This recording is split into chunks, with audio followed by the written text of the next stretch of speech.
नारद पुराण सप्तम अध्याय सगर वंश बा बाहु राजांक चरित वर्णन।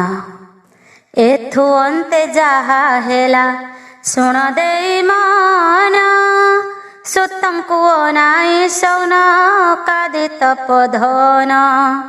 अत्यंत उत्सुक होई बोइले कगीर, हे देव कोई कथा पड़ुछि मनर।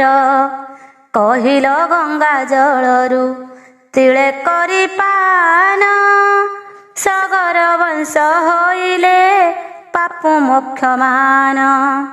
सेहि सगर वंशरु किए पूर्व काले, दानव भावरु मुक्ति लभिथिले हेले। काहाठारु केउ भावे हेले से उत्पन्न, विस्तार करिण ताहा कुह तपोधन। आम्भे शुणी अछु पूर्वे सगर वंशरे, भगीरथ नामे पुत्र जनमी महीरे। कठोर तपस्या करी गंगा को आणीण, पितृगणଙ୍କୁ पापरु करे उद्धारण। किंतु केउ परी सेहु गंगा को आणीले, केउ परकारे पितृगण उद्धरिले। सेहि समस्त घटना आम्भଙ୍କୁ बुझाई, मनरु संशय दूर करत पिसाई। एहि परकारे ऋषि माने पचारन्ते, आनंद मने बोइले सुत तपवन्ते। सनत कुमारंकु केउ प्रकारे नारद, कहिथिले गंगांकर उत्पत्ति संवाद। गुरु मुखु जेउ परी शुणी अछि मोहि, ताहा बयान करुछि शुण मन देई। भक्ति सहकारे शुणी गंगांक चरित, सकल पापरु तुम्भे होइब मुक्त। गंगा जल कणा पाई सगर नंदन, जेपरि मोक्ष लभिले शुण देई मन। आद्यरु प्रांत पर्यंत कहुछि बुझाई, एकाग्र चित्तरे शुण मन ध्यान देई। पूर्व काले सूर्यवंशी वृक नरनाथ, बाहु नामे एक पुत्र करिले कजात। से बाहु राजन महा पंडित अटंती, पितांक अन्ते पृथ्वीरे हेले नरपति। राजधर्म अनुसारे ससागरा मही, पालन करिले बाहु नृपति बोलाई। भूमंडले ताहांकर पालन गुणरे, ब्राह्मण क्षत्रिय शूद्र आदि जेते नरे। अत्यंत आनंद मने जे जाहार कर्म, करिले पालन करी निज निज धर्म। से काले सप्तति द्वीपे सप्तति संख्यक, अश्वमेध यज्ञ करे नृपति तिलक। गंधमाल्य आदि नाना उपचार देई, देवादेवींकर प्रीति बढ़ाइले सेहि। नीति शास्त्र ज्ञाता पुणी शत्रुलई वीर, दुख न दियंती तिले काहार मनर। पर उपकार सदा आचरिले नृप, क्रमे धन धान्य तांक बढ़िला अधिक। अत्यंत सुखरे राज्य पाଳିबारु राजा, आनंदरे चलिले क राइजरे प्रजा। नाना भरणे पूर्ण हेले प्रजागणे ऋतुक्रमे फलवती राज्य हेला जाण काल जाणी मेघ माने बरसा करिले प्रजा मानक मंगल हेला सबु काले गोटिए काहार पाप न होइला वृद्धि निर्विघ्न रे मुनि कले जप तप विधि अग्नि आउ चौर्य भय राजे न रहिला दुर्भिक्ष मड़क व्याधि दूर होइगला अकाल मरण प्रजा माने न देखिले सकळे आनंद मने चलाचल हेले एही परकारे सुपुणी आत्मा बाहु राजा नीति नियम रे राज्ये पालिले परजा नवत सहस्र वर्ष क्रमे हेला रत तदन्ते कहिबा शुण विधातांक कृत्य दिने कल भवसत बाहु नरपति ईर्षा भाव पोषि चित्ते विचार करती जेउ अहंकार मूल अटे अनर्थर उदे हेबारु से आसी मनरे तांकर भाविले मो पृथ्वीर शासन करता बलवंत राजा पुणी धर्म तत्व ज्ञाता असंख्य यज्ञ मु करी अछि सयळे बहुत शत्रु मु जिणी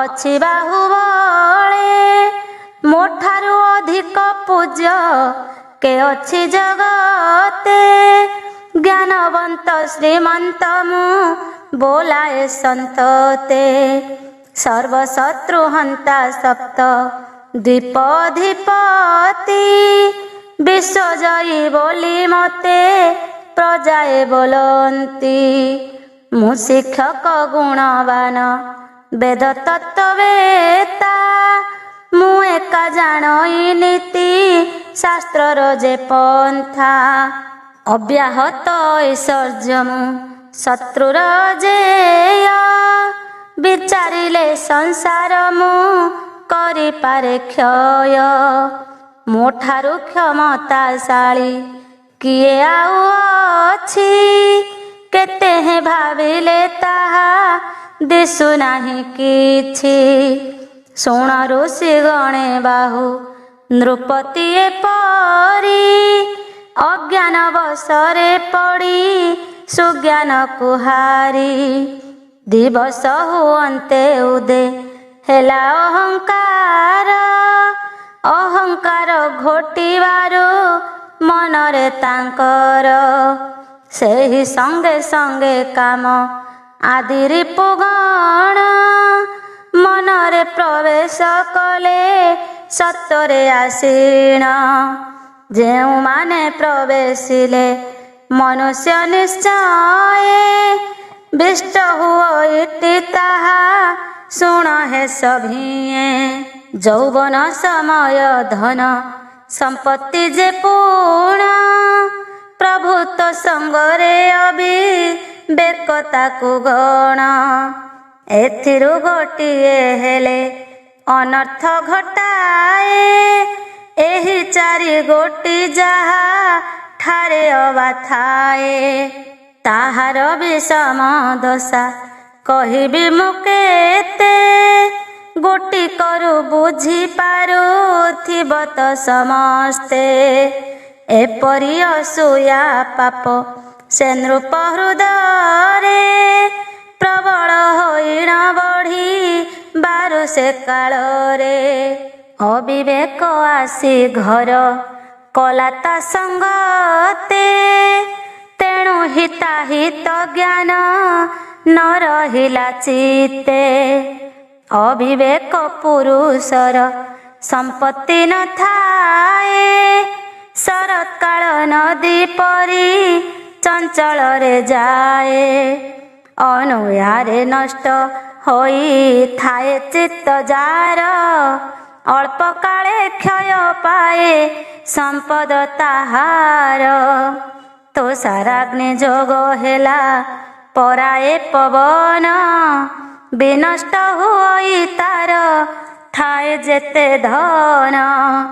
ନିଷ୍ଠୁର ଭାସି ଯେ ଲୋକ ତାର ଇହ କାଳେ, ସୁଖ ନାହିଁ ପୁଣି ସୁଖ ନାହିଁ ପରକାଳେ।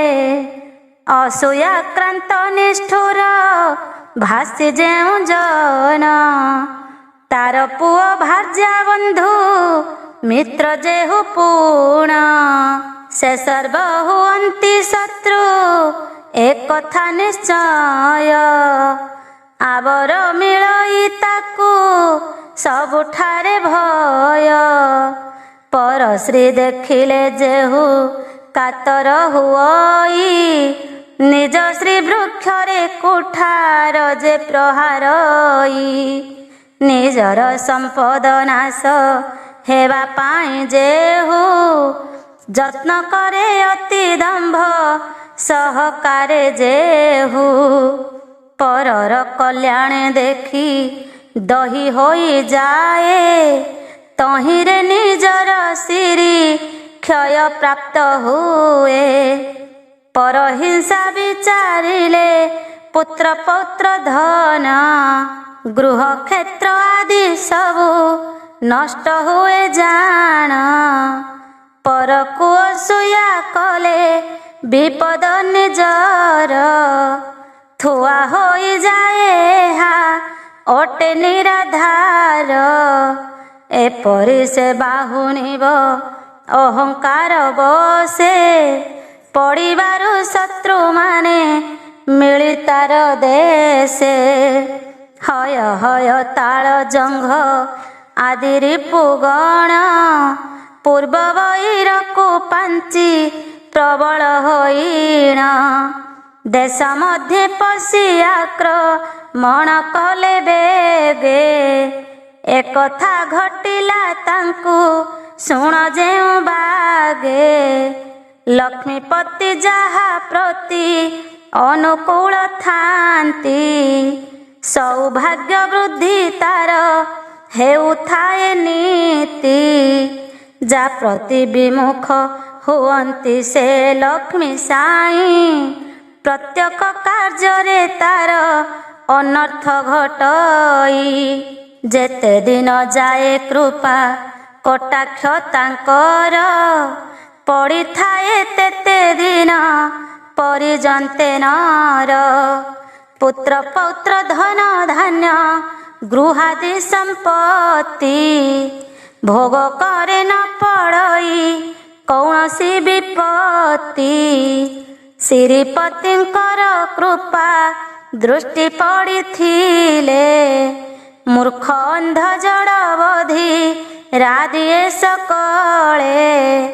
ଦୁର୍ବଳ ଆବର ଅବିବେକ ଲୋକମାନେ, ଶ୍ରାଦ୍ଧ ବଲାୟନ ପୂଜା ପାନ୍ତି ସ୍ଥାନେ ସ୍ଥାନେ।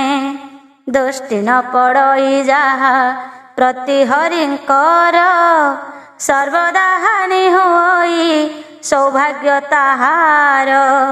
ସୌଭାଗ୍ୟ ହାନିର ସାଙ୍ଗେ ଅସୂୟାଦି ଦୋଷ, ନାନା ପ୍ରାଣୀ ବୈର ତାକୁ ଲୋଭେ ସେ ମନୁଷ୍ୟ। ଯେ କୌଣସି ବ୍ୟକ୍ତି ପ୍ରତି ଦୋଷ ଆଚରିଲେ, ଅଶେଷ ଶୁଭର ହାନି ହୁଏ ଅଳ୍ପ କାଳେ। ପରହିଂସା ରହିଥାଏ ଯାହାର ହୃଦୟରେ, ବିମୁଖ ହୁଅନ୍ତି ଦେବ ଗଣ ତାହା ଠାରେ।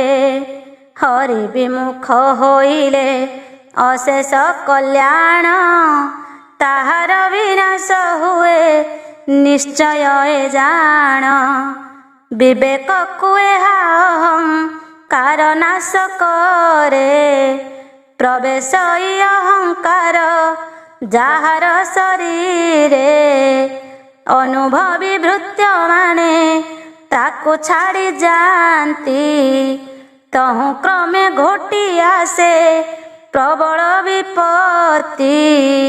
ଏହା ଜାଣି ଅହଙ୍କାର କୁ ଯେ ଛାଡ଼ିଥିବ, କୌଣସି ଦୋଷରେ କଳୁଷିତ ସେ ନହିବ। ଅସୂୟାଦି ଦୋଷମାନ ଅହଙ୍କାର ତୁଲେ, ରହିଥାନ୍ତି ଅନୁଗାମୀ ହୋଇ ସବୁ କାଳେ। ଏହି କାରଣରୁ ଯାର ଅହଙ୍କାର ହୁଏ, ସେ ଅଚିରେ ସୁଖ ଛାଡ଼ି ବିନାଶକୁ ଯାଏ। ଆହେ ତପିଗଣ ଏହି ପରି ସେ ନୃପତି, ଅସୂୟାଦି ଦୋଷ ନାଶ କରିବାରୁ ମତି। ପ୍ରବଳ ହଇଣ ଶତ୍ରୁ ତା ରାଜ୍ୟ ମଧ୍ୟରେ, ଯୁଦ୍ଧ ଆରମ୍ଭ କରିଲେ ଶସ୍ତ୍ର ଧରି କରେ। ପ୍ରବେଶନ୍ତେ ଶତ୍ରୁଗଣ ସେ ବାହୁ ରାଜନ, ମାସେ ପର୍ଯ୍ୟନ୍ତେ କଲେ ତାଙ୍କ ସଙ୍ଗେ ରଣ। ମାସେ ପର୍ଯ୍ୟନ୍ତେ ଘୋର ତର ରଣ ହେଲା, ହାର ଜିଣ ସେ ଯୁଦ୍ଧରେ କାହାର ନହିଲା। ତାହାପରେ ହଇ ହୟ ତାଳ ଜଙ୍ଘମାନେ, ସେ ରାଜାଙ୍କୁ ପରାଜିତ କଲେ ଆୟୋଧନେ। ରଣେ ହାରି ରାଜ୍ୟ ଭ୍ରଷ୍ଟ ହୋଇ ସେ ରାଜନ, ଘରଣୀକୁ ସାଥେ ନେଇ କଲେ ପଳାୟନ। ସକଳ ସମ୍ପଦ ତେଜି ଅରଣ୍ୟ ମଧ୍ୟରେ, ଆଶ୍ରୟ କରି ରହିଲେ ଅତ୍ୟନ୍ତ କାତରେ। ଭାର୍ଯ୍ୟା ତାହାଙ୍କର ଗର୍ଭବତୀ ହୋଇଥିଲା, ଅତି କଷ୍ଟେ ପତି ସହ ବନବାସ କଲା। ଶତ୍ରୁଗଣ ମାନେ ତେଣେ ତାଙ୍କ ରାଜ୍ୟମାନ, ଅଧିକାର କଲେ ଧନ କୋଶ ସହିତେଣ। ମନେ ବିଚାରିଲେ ଶତ୍ରୁ ପଳାଇ ଯାଇଛି, ଶରୀରରେ ପ୍ରାଣ ଧରି ଯେବେ ଥିବ ବଞ୍ଚି। ଥୋକେ କାଳ ପରେ ପୁଣି ବଳବନ୍ତ ହୋଇ, ଆସି ଆମ୍ଭ କରୁ ରାଜ୍ୟ ନେବ ସେ ଛଡ଼ାଇ। ତାର ରାଣୀ ହୋଇଅଛି କାଳେ ଗର୍ଭବତୀ, ତା ଗର୍ଭରୁ ଯେଉଁ ସୁତ ହୋଇବ ଉତ୍ପତ୍ତି। ବଂଶ ପ୍ରଭାବରେ ନିଶ୍ଚୟ ବଳିୟାନ ହେବ, ଯୁଦ୍ଧ କରି ଆମ୍ଭ ଠାରୁ ତାର ରାଜ୍ୟ ନେବ। ଏତିକି ବେଳରୁ ଯେବେ ତାହାର ଉପାୟ, ନ କରିବା ପାଶ୍ଚାତକୁ ନିଶ୍ଚୟ ହେବ ଭୟ। ଏହି ପ୍ରକାରେ ଶତ୍ରୁ ମନରେ ପାଞ୍ଚିଣ, କାଳକୂଟ ବିଷ ସେହୁ କରିଆ ନୟନ। ବାହୁ ପତ୍ନୀର ଗର୍ଭ ବିନାଶିବା ଅର୍ଥେ, ସେ ବିଷ ପ୍ରୟୋଗ କରାଇଲେ ଆନହସ୍ତେ। ବାହୁ ଘରଣୀର ଯେହୁ ସେବକିନୀ ଥିଲେ, ତାଙ୍କ ମଧ୍ୟରୁ ଜଣଙ୍କୁ ସେ ହସ୍ତ କରିଲେ। ତାହା ଦ୍ୱାରା କାଳକୂଟ କରନ୍ତେ ପ୍ରୟୋଗ, ସେ ରାଣୀ ଉଦରେ ଜାତ ହେଲା ନାନା ରୋଗ। ତା ଦେଖିଣ ବାହୁ ରାଜା ଦୁଃଖିତ ହୋଇଲେ, ପତ୍ନୀକୁ ସଙ୍ଗତେ ଘେନି ଚୌଦିଗେ ଭ୍ରମିଲେ। ଯାଉ ଯାଉ ଔର୍ବ ମୁନିଙ୍କର ଆଶ୍ରମରେ, ପ୍ରବେଶ ହୋଇଲେ କେତେ ସମୟ ଉତ୍ତାରେ। ଭାର୍ଯ୍ୟାର କ୍ଲେଶ ଦେଖିଣ ବିଳାପ କରିଣ, ଆଶ୍ରମ ସମ୍ମୁଖେ ଗତି କଲେ ସେ ଦୁଜାଣ। ନିଜ କର୍ମକୁ ଧିକ୍କାର କରିଣ ରାଜନ, ପଦବ୍ରଜେ ପଥ କରୁଥାନ୍ତି ଧାବମାନ। କ୍ଷୁଧାରେ ଆତୁର ହେଉ ଥାଏ ତାଙ୍କ ଦେହି, ହେଲେ ହେ କାହାକୁ କହିବେ ବା ସେହି ସଙ୍ଗତରେ ଭୃତ୍ୟେ ପରିଚାରି କାକେ ନାହିଁ ବ୍ୟାକୁଳେ ଚଳିଲେ ଖଣ୍ଡେ ଦୂର ପଥ ବାହି ଦେଖିଲେ ସେଠାରେ ଏକ ଦୀର୍ଘ ସରୋବର ପଦ୍ମ ଉତ୍ପଳରେ ଦିଶୁ ଅଛି ଭରପୁର ତା ଦେଖି ଆନନ୍ଦ ହୋଇ ସେ ବାହୁ ନୃପତି କୂଳରେ ମିଳିଲେ ଅତି ତୁଷ୍ଟ କରି ମତି ନୃପତିର ଦୈନ ଭାବ ନୟନେ ନିରେଖି ସେଠାବରେ ବାସ କରି ଥିଲେ ଯେତେ ପକ୍ଷୀ ଆପଣା ଆପଣା ମଧ୍ୟେ ହେଲେ କୁହାକୁହି ତାହାରେ କି କଷ୍ଟ ଆଣି ଘଟାଇଲୁ ବିହି ଏ ପାପିଷ୍ଠ ନରପତି ଆସୁଛି ଏଠାକୁ ଚାଲ ସର୍ବେ ପଳାଇବା ଯେ ଯାହା ବସାକୁ ରାଜାଙ୍କୁ ଦେଖିବା ମାତ୍ରେ ବିହଙ୍ଗମ ଗଣ ବହୁ ନିନ୍ଦାବାଦ କଲେ ସେ କ୍ରୋଧ ହୋଇଣ ଧିକ ଧିକରେ ଅସୂୟା ଜଗତରେ ତୁହି କି କଷ୍ଟ ନ କରୁ ତୋତେ ଲଜ୍ଜା ଲାଗୁ ନାହିଁ ଏହିପରି ପକ୍ଷୀମାନେ ନୃପତି ସହିତ ଅସୂୟାକୁ ନିନ୍ଦା କରୁ ଥାନ୍ତି ଅପ୍ରମିତ ଏଣେ ମହିଷାକୁ ସଙ୍ଗେ ଘେନିଣ ରାଜନ ସରୋବରେ ସ୍ନାନ ସାରି ଜଳ କଲେ ପାନ ତହୁଁ ଯାଇ ବୃକ୍ଷ ମୂଳେ ବିଶ୍ରାମ କରିଲେ ଆପଣା କର୍ମ ଆଦରି ଆଶ୍ୱସ୍ତ ହୋଇଲେ ଯେତେବେଳେ ସେ ରାଜନ ଅରଣ୍ୟ ଗମିଲେ ତାଙ୍କ ଦେଶ ମଧ୍ୟରେ ଯେତେ ପ୍ରଜାଗଣ ଥିଲେ ସେମାନେ ତାହାଙ୍କ ଦୋଷ ଉଲ୍ଲେଖ କରିଣ କହିଥିଲେ ତାଙ୍କୁ ବହୁ ଧିକାର ବଚନ ସର୍ବଗୁଣେ ଅଳଙ୍କୃତ ହୋଇଥିଲେ ରାଜା ପୁଣି ତାଙ୍କୁ ନିନ୍ଦା କଲେ ଆପଣାର ପ୍ରଜା ପୃଥିବୀ ମଧ୍ୟରେ ହି ପରାୟ ଘଟଇ ଉତ୍ଥାନ ପତନ ସଦା କାଳେ ଲାଗିଥାଇ ଯେତେ ବଳଶାଳୀ ଧନଶାଳୀ ହୋଇଥାଉ ସେ ଦୋଷ କରିଲେ କମି ଯାଏ ତାର ଭାଉ ନିନ୍ଦା ବଚନ କହନ୍ତି ତାହାକୁ ସକଳେ ଆଗ କଥା ନ ଭାବନ୍ତି ମାତ୍ର କେହି ତିଳେ ଯାର କୀର୍ତ୍ତି ଅଛି ତାର ମୃତ୍ୟୁ ନାହିଁ ଜାଣ ନିଜ ମାତା ତୁଲ୍ୟ ନହେ କୀର୍ତ୍ତିର ସମାନ ଅହଙ୍କାର ବହି ମନେ ବାହୁ ନରପତି ବନକୁ ଗମିଲେ ଛାଡ଼ି ରାଜ୍ୟର ବିଭୂତି ସନ୍ତୁଷ୍ଟ ହୋଇଲେ ତାହା ଦେଖି ରାଜ୍ୟ ଜନ ଶତ୍ରୁନାଶ ଗଲା ସମ ବିଚାରିଲେ ମନ ତେଣୁ ଅତ୍ୟନ୍ତ ନିନ୍ଦିତ ହୋଇ ନରପତି ସଙ୍ଗେ ଭାର୍ଯ୍ୟା ଘେନି କଲେ ଅରଣ୍ୟକୁ ଗତି ଅକୀର୍ତ୍ତି କାହାକୁ ନଷ୍ଟ କରି ନାହିଁ ଅବା ଏଥିରେ ଆଉ ଅଧିକ କିଏ ବା କହିବା ଅକୀର୍ତ୍ତି ସମାନ ମୃତ୍ୟୁ ନାହିଁ ଜାଣ ଭବେ କ୍ରୋଧ ତୁଲ୍ୟ ଶତ୍ରୁ ଜଣେ ମାତ୍ର ନାହିଁ କେଭେ ନିନ୍ଦା ସମାନରେ ତୁଲ୍ୟ ନୋହେ ହୁତାସନ ବିନୟ ବାସନା ତୁଲ୍ୟ ନାହିଁ ଯେ ବର୍ଦ୍ଧନ ସଙ୍ଗ ଦୋଷ ପରିବିଷ ନାହିଁ ଯେ ସଂସାରେ ଏହିପରି ଚିନ୍ତା ରାଜା କରିଣ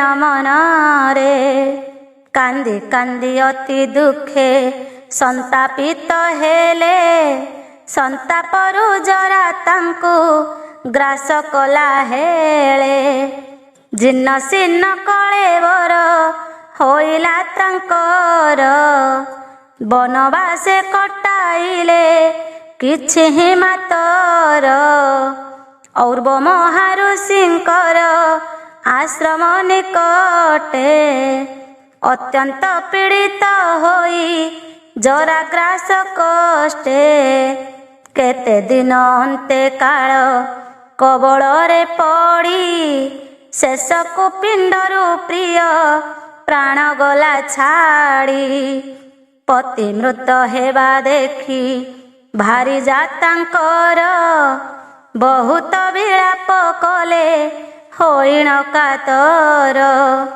सकरे अधीरा होई से महामहिषी भाविले मरिबी पड़ी चिता नळे पसी पति मृत हेले बंची रहे जे रमणी से असती बोली धर्म शास्त्र मध्ये गणी स्वामी तमलेणी मोर आउ ए जीवन रखिले एथिरे अछि केउ प्रयोजन एमंत विचारी आपे काष्ठ राशि आणी श्मशान रे चिता सजा इले से रमणी से अनल मध्ये पति सबको नेण यथा विधान रे करा इले आरोहण से ही चिता नळे स्वामी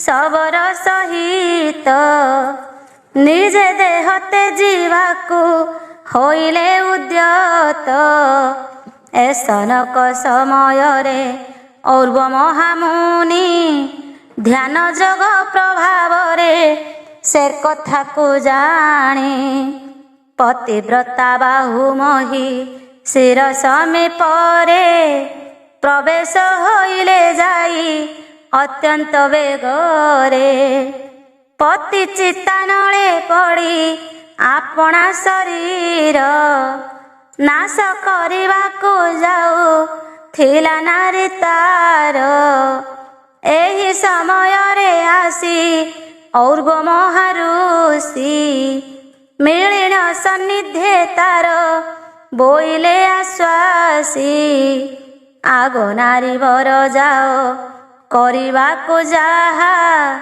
विधि विधान रे नुहे उचित ताहा एक तो आपना हस्ते नाश कले प्राण जीवनांते बहु कष्ट देवे जंतुराण दुर्लभ जन्म अटे मर्त्य मनुष्यर जहा वांछा करुथांती अमराधिवर यद्यपि ताहाकु निज हस्ते करहत आउ जन्म नहिब ए शास्त्र उकत एत गला आपणार आत्मघाती कथा पुनश्च एकत्र प्राण नासिब जथा निरीह निष्पाप शिशु जाने नाही छंद तुम्भर गर्भरे अछि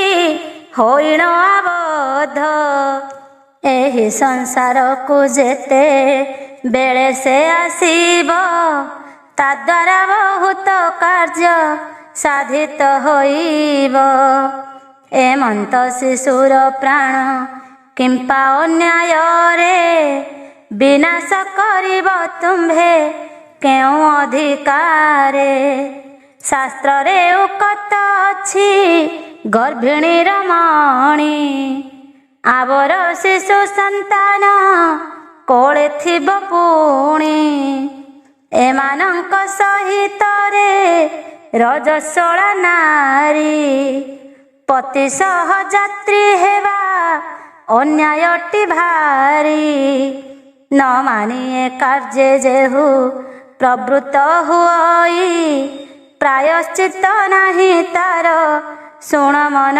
देई तो ତୁମ୍ଭେ ତ ବିଦ୍ୱେଷୀ ପୁଣି ରାଜାର ନନ୍ଦିନୀ, ଅଧିକ କହିବି କିସ ଆଗ ସୀମନ୍ତିନୀ।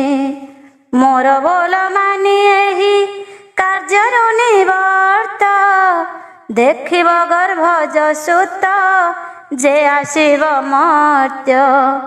ସକଳ ଦୁଃଖ ତୁମ୍ଭର ଦୂର କରିଦେବ, ପିତାର ସୁଯଶ ମର୍ତ୍ତେ ପ୍ରଚାର କରିବ। ଔର୍ବ ଋଷିଙ୍କର ଏହି ଅନୁଗ୍ରହ ବାଣୀ, ଶ୍ରବଣ କରିଣ ସେହୁ ବାହୁର ଘରଣୀ। ଋଷିଙ୍କ ପାଦ ଯୁଗଳ ଧରିବେ ନିକରେ, କ୍ରନ୍ଦନ କରିଲେ ସେହୁ ବାହୁନି ଉଚ୍ଚରେ। ତାହାଙ୍କ ବିକଳ ଦେଖି ଔର୍ବ ତପୋଧନ, ଆଶ୍ୱାସନା ଦେଇ ତାଙ୍କୁ ବୋଇଲେ ବଚନ। ମୋହ ବୋଲ ମାନି ମାତ ଶୋକ ପରିହାର, ଅଳ୍ପ ଦିନେ ଭାଗ୍ୟେ ଚନ୍ଦ୍ର ଉଇଁବ ତୁମ୍ଭର।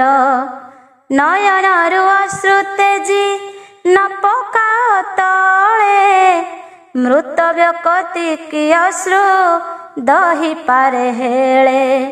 ଧୈର୍ଯ୍ୟ ଗୁଣେ ଶୋକ ତେଜା କରିଣ ବହନ, ଉଚିତ କାର୍ଯ୍ୟର ପଥ କର ଯା ସନ୍ଧାନ। ଦେଖ ପଣ୍ଡିତ ବା ମୂର୍ଖ, ଧନୀ ବା ନିର୍ଧନୀ, ଭ୍ରଷ୍ଟାଚାରୀ ଦୁରାଚାରୀ କିବା ଦୁଷ୍ଟ ପ୍ରାଣୀ। ମୃତ୍ୟୁ ସନ୍ନିଧରେ ସର୍ବେ ଅଟନ୍ତି ସମାନ, ଯାର କାଳ ପୁରେ ତାକୁ ନ ଛାଡ଼େ ସମନ। ନଗରେ ବନରେ ଅବା ସାଗରେ ପର୍ବତେ, କର୍ମ ଅନୁସାରେ ଫଳ ଭୋଗନ୍ତି ସମସ୍ତେ। ତହିଁ କି ଶୋଚନା କରା ଉଚିତ ନୁହଁ, ଯିବା ଆସିବା ଲାଗିଛି ଜୀବର ସଦାହିଁ। ଏ ସଂସାର ଅଟଇ ଯେ କର୍ମର କିଆରୀ, ଜୀବ ମାତ୍ର କେ କୃଷକ ସ୍ୱରୂପ ସବୁରି। ଯେପରି କୃଷକ ତାର କ୍ଷେତ ବେଉସଇ, ତେମନ୍ତ ଭାବରେ ଫଳ ପ୍ରାପ୍ତ ହୁଅଇ। ସେହିପରି ଜୀବ ଏହି ମରତ ମଣ୍ଡଳେ, ଯେଉଁ କର୍ମ କରିଥାଏ ଭୋଗେ ତା ସୟଳେ। କିନ୍ତୁ ଜଣେ ମାତ୍ର ଅଛି ବିଚାର କରତା, ତାହା ପାଶେ ରହିଥାଏ ଯେ ହିସାବ ଖାତା। ଯେବେଳେ ଯାହାର ଆସି ସମୟ ପଡ଼ଇ, ସାଥେ ସାଥେ ନେଇଯାଏ ସେହୁ ହକରାଇ। ବାଳ ବୃଦ୍ଧ ପ୍ରୌଢ଼ା କିବା ଯୁବକ ଯୁବତୀ, ତାହା ନିକଟେ ବାରଣ ନାହିଁ ଆଗୋସତି। ତେଣୁ ଏ ଜୀବ ଅଟନ୍ତି କର୍ମର ଅଧୀନ, ରକ୍ଷା କର୍ତ୍ତା ନାଶ କର୍ତ୍ତା ତ୍ରାଣକର୍ତ୍ତା ଜାଣ। ଅଟନ୍ତି ଏକ ମାତର ପ୍ରଭୁ ଜଗନ୍ନାଥ, ଏ ଜୀବ ଜଗତ ଅଟେ ଯେ ନିମିତ୍ତ ମାତ୍ର। ତେଣୁ ଆଗ ମାତ ତୁମ୍ଭେ ଶୋକ ତ୍ୟାଗ କରି, ଈଶ୍ୱରଙ୍କୁ ଲୟ କରି ଦୁଃଖ ଦୂର କରି। ଆଗ ମାତ ତୁମ୍ଭେ ହୃଦ ପଦ୍ମ କରି ସ୍ଥିର, ଆଗ ପତିଙ୍କର କ୍ରିୟା ସମାପନ କର। ଅପାରକ ସଣ ଏହି ଦେହରେ ରହିଛି, ଥୋକାଏ ମାତ୍ର ତହିଁରୁ ଶୁଣାଇବା ବାଛି।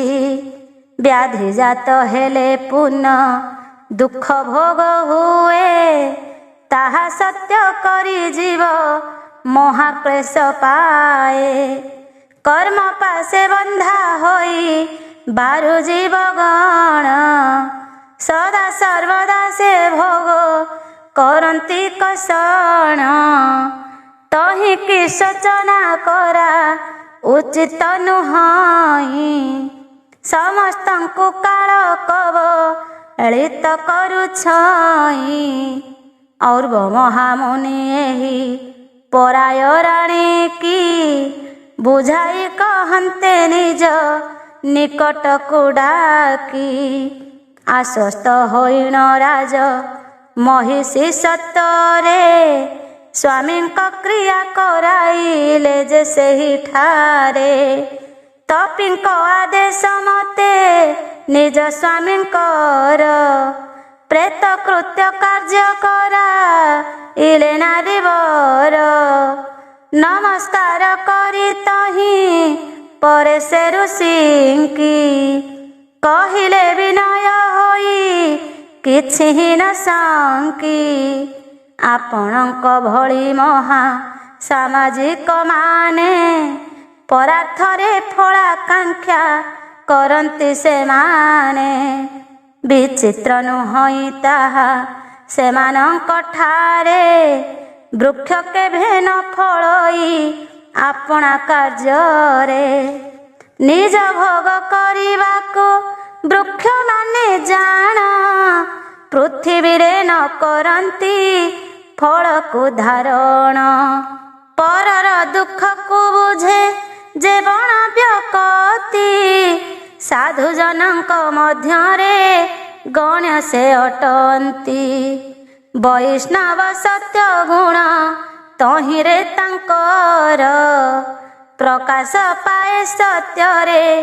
जगत मध्यर सर्वभूत हिताकांक्षी से जेणु अटंती तेणु पर दुखरे से कातर हुअंती परर सुख को जेबे देखंती नयने तेबे सुखी हुअंती से आपणार मने से पर दुखरे दुखी पर सुखे सुखी श्रीहरिंक सहित रे समान जे लेखी सुख दुख दुई मध्यु तरिबार पाई शास्त्रर वचन सदा पाळु थांती सेही शास्त्र पुराण रे जेबे से व्याख्या करंती तांक ठारु शुणी नरे दुख निस्तरंती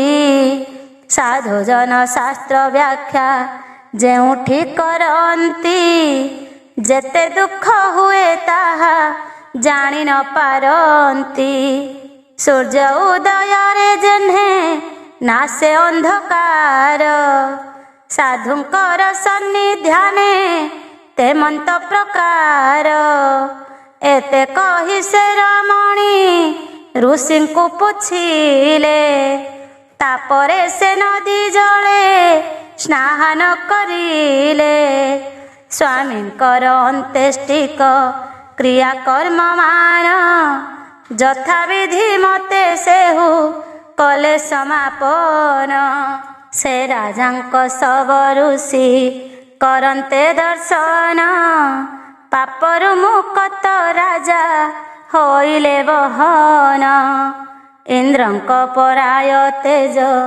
अंगरे बहीण परम पद लभिले स्वर्गे नर राण हे मुनि सप्तम गणे दिव्य चित्ते शुण युद्धार्थ तत्व करुछि तुम्भंकु बखाण देह भस्म वा धर्म मात्र अवशिष्ट हेले हे अटंती सेहु तपिंकर श्रेष्ठ ताहांकन मन जेबे पड़े पापी ठारे स्वर्गपुरे बसई जाई से सुखरे एही कारणरु जान से बाहुराजन और ऋषिंक दृष्टि रे हेले मुख्य मान महापातकी हेउवा उपपापी हेउ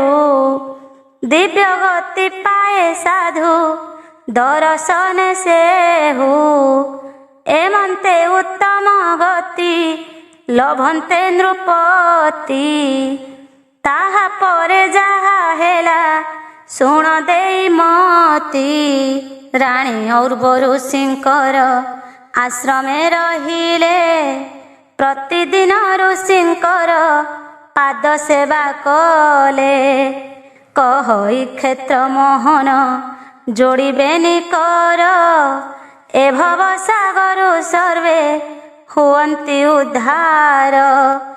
इति श्री बृहत् नारद पुराणे बाहु राजांकर उपाख्याने नाम 7 अध्याय।